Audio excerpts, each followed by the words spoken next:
Hello, hello, hello সকলে কেমন আছো? রাতের বেলাতে কুলেখাড়া শাক কেটে ধুয়ে ভালো করে ভিজিয়ে রেখেছিলাম। এখন সকালবেলা ভালো করে সিদ্ধ করে নিয়েছি এবং জলটা আলাদা করে নিচ্ছি। এটা দেবো হচ্ছে শাশুড়ি মাকে। আর শাকটা পাঠিয়েছিল আমার ননদ, আমি তো এর আগের ব্লগে বলেছি। আর এই যে শাকটা দেখতে পাচ্ছ, এটা ভাবছি রসুন দিয়ে ভেজে দেবো, এটা ফেলছি না। এই যে জলটা, এটা খেলে কিন্তু হিমোগ্লোবিনের পরিমাণ অনেকটা বাড়ে। তো আমার শাশুড়ি মায়ের একটুখানি প্রবলেম আছে রক্তে, সেজন্য।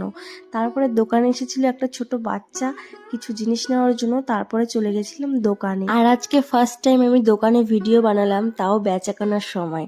তো দোকান থেকে একটা ডিম নিয়ে নিলাম, সিদ্ধ দেব মেয়ের জন্য। আর কুলেখাড়া শাক কিন্তু যে কোনো রক্তের প্রবলেমের জন্য মারাত্মক একটা ঔষধি গাছ। তোমাদের যাদের যাদের রক্তের প্রবলেম আছে তারা কিন্তু খেতে পারো। তো সকালবেলাতে বানিয়ে নিয়েছিলাম চাউমিন। তো প্রথমেই দিয়ে দেবো শ্বশুর মশাই, যেহেতু যাবে একটুখানি কাজে। টাটা।